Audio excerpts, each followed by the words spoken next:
ஜோதிகா சூர்யா உச்சக்கட்ட மோதல்.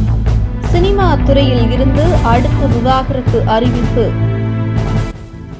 நடிகர் சூர்யா ஜோதிகாவை காதல் செய்து கொண்டிருந்த பொழுதே அவருடைய காதலை சூர்யா தந்தை சிவகுமார் ஏற்றுக்கொள்ளவில்லை. இந்த நிலையில் நீண்ட கால போராட்டத்திற்கு பின்பு ஒரு கட்டத்தில் மகன் சூர்யாவின் காதலை ஏற்றுக்கொண்டு வேற வழியின்றி சூர்யா ஜோதிகா இருவரின் திருமணத்தை நடத்தி வைத்தார் சிவகுமார். ஆனால் திருமணத்திற்கு முன்பு ஜோதிகாவிடம் சில கண்டிஷன் போட்டுள்ளார் சிவகுமார்.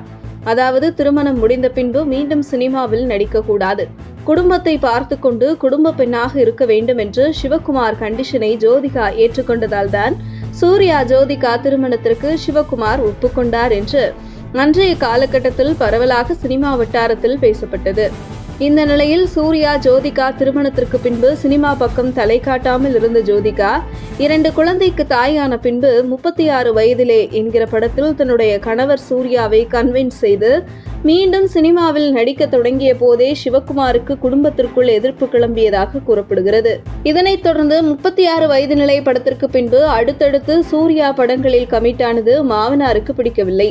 இதனைத் தொடர்ந்து கூட்டு குடும்பத்தில் இருந்தால் சுதந்திரம் பாதிக்கப்படுவதாக உணர்ந்த ஜோதிகா கணவர் சூர்யாவை அழைத்து கொண்டு மும்பையில் தனி குடித்தனம் சென்றார்.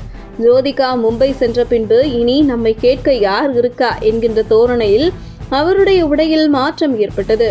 இது மிகப்பெரிய விமர்சனத்திற்கு உள்ளானது.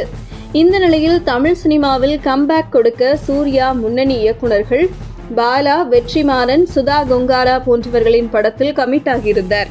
ஆனால் இவர்கள் அனைவரின் படத்திலும் இருந்து சூர்யா வெளியேறிவிட்டார். ஜோதிகாவின் தூண்டுதலின் பேரில்தான் தன்னுடைய குருநாதர் பாலாவுடன் சண்டையிட்டு சூர்யா வெளியேறியதாக கூறப்படுகிறது. அது மட்டுமல்ல, வெற்றிமாறனின் வாடிவாசல் படத்திலும் ஒரு சில பிரச்சனை காரணமாக அந்த படத்திலிருந்து வெளியேற்றப்பட்டார் சூர்யா. மேலும் சுதா கொங்காரா படத்தில் ஜோதிகா தலையிட்டு இதில் இந்தி எதிர்ப்பு போராட்டம் காட்சியை நீக்க வேண்டும், இந்த காட்சி இருந்தால் தமிழ்நாட்டில் சூர்யாவுக்கு வரவேற்பு இருக்கும், ஆனால் இந்தி சினிமாவில் வரவேற்பு இருக்காது என தெரிவிக்க அதற்கு சுதா கொங்காரா மறுப்பு தெரிவிக்க அந்த படத்திலிருந்தும் சூர்யா வெளியேறினார். இப்படி முக்கிய இயக்குநர்கள் படத்திலிருந்து முழுவதும் வெளியான சூர்யா நடிப்பில் பெரிதும் எதிர்பார்க்கப்பட்ட கங்குவா மண்ணை கவ்வியுள்ளது.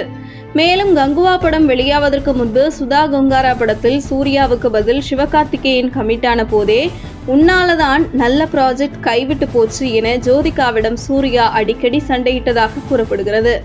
இப்படி சிறு சிறு சண்டை காரணமாக கங்குவா படத்தின் ப்ரமோஷன் மும்பையில் நடந்தபோது மும்பையில் இருந்த ஜோதிகா தன் கணவருக்காக ப்ரமோஷன் நிகழ்ச்சியில் கலந்து கொள்ளவில்லை. இதேபோன்று சென்னை நேரு உள்விளையாட்டு அரங்கில் நடந்த கங்குவா ஆடியோ வெளியீட்டு விழாவிலும் ஜோதிகா கலந்து கொள்ளவில்லை. அப்படி இருக்கையில் கங்குவா தோல்விக்கு பின்பு சூர்யா ஜோதிகா இடையில் சிறு சிறு சண்டை உச்சகட்டத்தை நோக்கி சென்றிருப்பதால் இவர்களின் விவாகரத்து அறிவிப்பு எந்த நேரத்திலும் வரலாம் என்று சினிமா வட்டாரங்களில் பேசப்பட்டு வருவது குறித்து உங்கள் கருத்துக்களை கமெண்ட் செய்யுங்கள்.